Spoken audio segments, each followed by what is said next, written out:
Hi, this is Dennis with Second Chance Tackle, and I'm here to respond to a viewer's question that I thought I would never see a question on. I picked up this reel, geez, I don't know, 2-3 years ago in one of these bargain boxes, and never really had a chance to even look at it.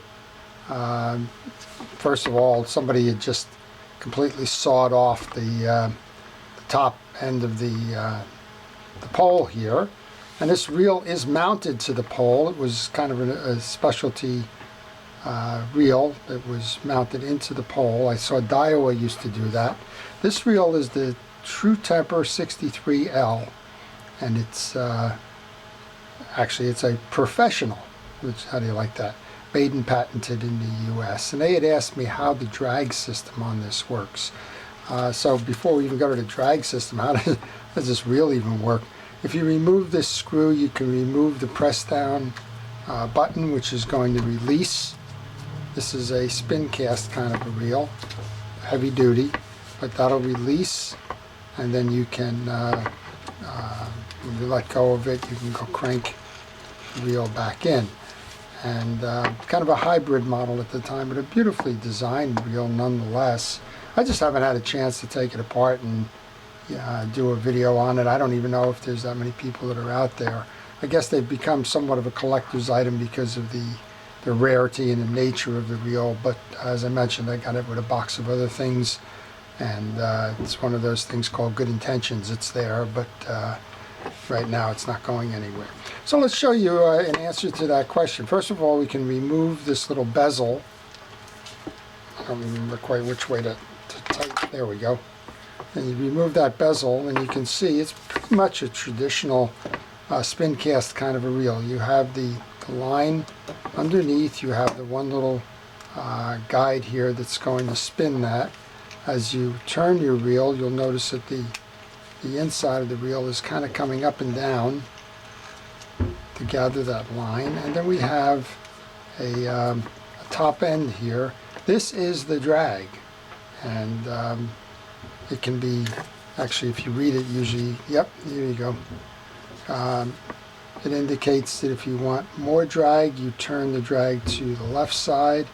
If you want less drag, you turn it to the right side. I know it's pretty gummed up here. Again, it hasn't been worked on at all.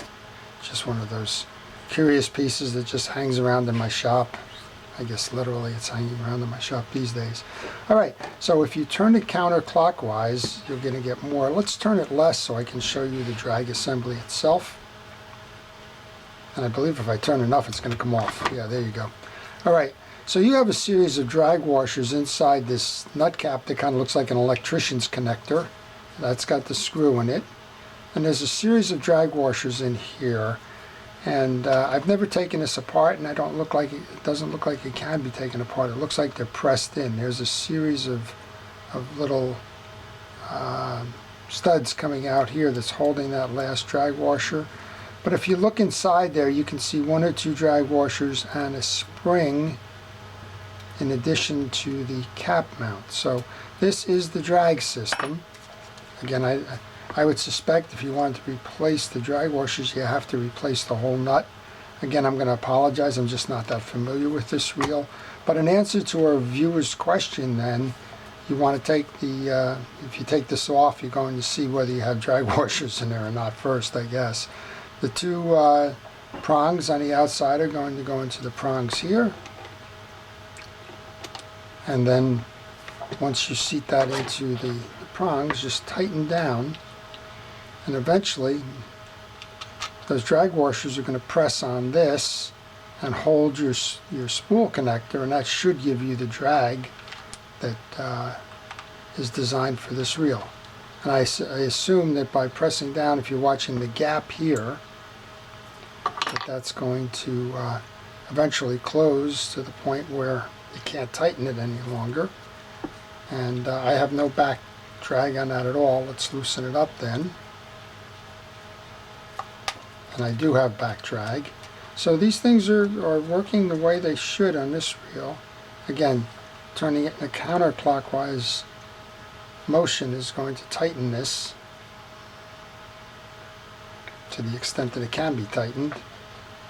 And loosen it in a clockwise method. So don't think that any question, I try to answer all questions or most questions that come in the comments section, and don't think for anything that the question is, you know, not worth asking, right? And sometimes I'm going to tell you, a lot of times I'm going to tell you, I'm just not familiar with the reel. I just don't know. Some of those are that have come in the recent weeks are things like what's the diameter of a screw or what's the thread size of a screw. I'm not a machinist. I don't know that stuff.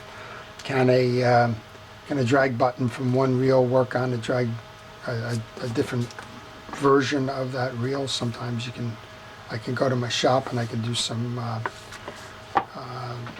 plug and pull kind of things and see if it works if I happen to have those two models. But a lot of times that's not the case. So we're going to take this one apart. We're going to do a little video on this one later, and we're going to see just what, if anything, can be done with this reel. So that's kind of the notion of the True Temper 63L. I don't know when it was manufactured. I know that True Temper purchased Ocean City in the late 1950s, so this reel is after the 50s, and I don't know much more about it, but I'm going to learn more about it. I'm going to be able to tell you some of that when we go ahead and do some more there. So thank you for watching. If you have questions, please leave them in the comments section. I'll try and get back to you with them, and please stay tuned. Part 2 of this is going to be answering the question about how to set the bail on a Mitchell 320 or 320 series. I'm going to use the 324 as an example, but if you stay tuned, it will follow. Thanks again for watching. Hi, this is Dennis with Second Chance Tackle. We're going to answer 2 viewers' questions today. One involves a drag setting on a True Temper reel, and the other one involves how to set the bail spring on a Mitchell 324. Now, I don't have a Mitchell 324. I have a Mitchell 320, but from everything that I know, the bail setting is the same. So, or setting the bail spring is the same over here. So, we'll show you how to do that. So, I generally like to take the spool off. Anything that can get out of the way of my hands is always a good thing. And if I had the time, or if I had the reel apart, I would take the whole rotor assembly off, but I think we're going to be able to do that without that getting in the way. So I'm going to leave it at that for a moment. And when I like to reset a bail spring, I always like to take the bail dead side off. That would be this side. And actually this spring's got quite a bit of torsion in it, but you can tell it's kind of bent. So if that is failing, you would rebend the wire back. Alright, now I'm going to just remove it so that we can show the viewer then how this thing comes on and comes off. There's a little hole in the bail carrier arm right here. That's one end of the spring. And I believe you can see the other end of the spring. You can. The other end of the spring is, let's see if we can do it this way and make it any easier. There's a slot in the carrier here where the flat side 90-degree angle spring goes. Of course, that was just inappropriate, but let's take that off then. And he's having trouble and apparently has bent a bail spring or two. So I thought maybe pictures are worth a whole lot more. So I thought maybe we would show you. So here's your bail spring. You have 2 sides. You have a 90-degree flat side, and you have a 90-degree perpendicular coming outbound. The outbound is what is going to attach into the hole here in the bail arm. And unfortunately, like many reels, this is not a separate bail arm, but rather is built into the wire, so you have to treat it all as one. There's a little bit of junk on here, so as long as I have this off, I might as well just take a moment and clean that up a little bit. Get a little bit shiny there. Clean up the back side. Clean up the back side if there's any dirt or junk or the like in there that was impeding operation. you can get it, and also when I clean it up you can see the hole better. Okay, so let's just see if we can do this without too much pain and agony. There's two sides where those slots are, don't confuse them. The slide at 1 o'clock is the right side. But you have those two in the slot, then grab your bail. You want to mate the one point of the stud of the spring with that, like this. Press down on the trap, bring it over so that it clears that, and then just want to move it up so that you have the centering going on the screw hole.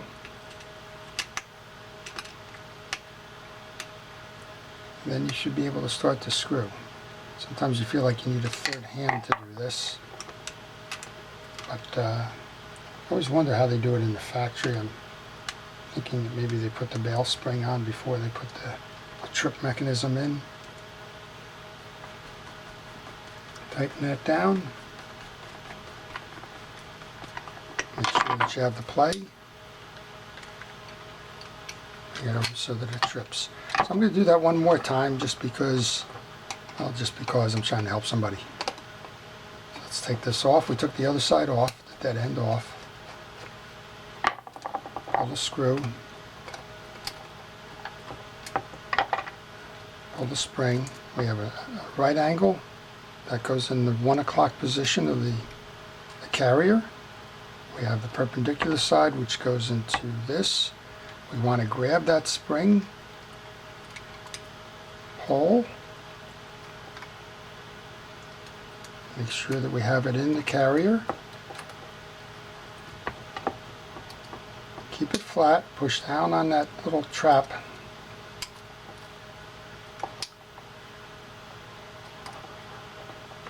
Until you clear it. Line it to the hole in the carrier now.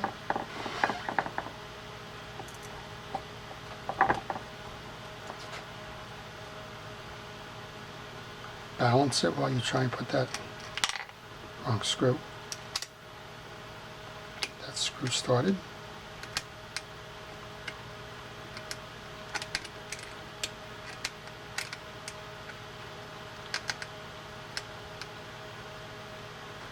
So I have the screw started. Tighten the screw down.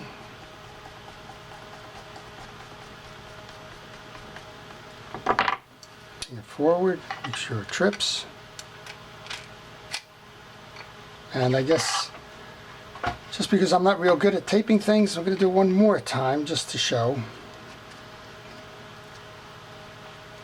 Hopefully one way or another. So when you take this off, you're going to find the screw in the case, or the spring in the case rather. You remove the screw.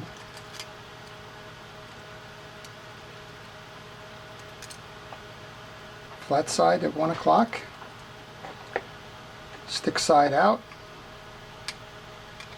We have the spring in a neutral position. You want to push down. When you come to the trip mechanism, push in until you rotate it past that.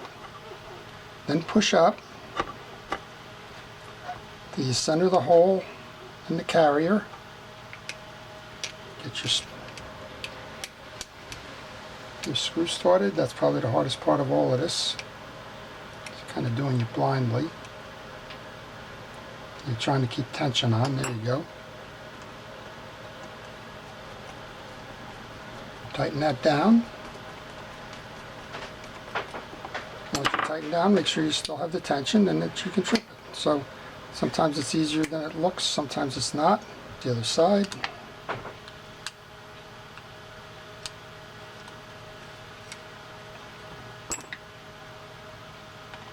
And then we'll give it a spin, see how it does.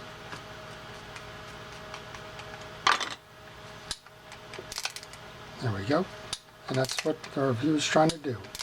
Get the bail to attach. Alright, so that's it. So I try to answer questions from time to time. Sometimes, most of the time it's written, but sometimes showing is kind of an easier way to do it. So I thought I would show this one because this is like most of these things. It's not an easy thing to do. And I'm having trouble with the star adjuster at the moment. Drag knob, but there you go. All right, that's it. That's how to set a bail spring on a 324 Mitchell. And the other one is how to do drag pressure on a True Temper 67. So I hope you've enjoyed that. This is Dennis with Second Chance Tackle. Thank you for watching.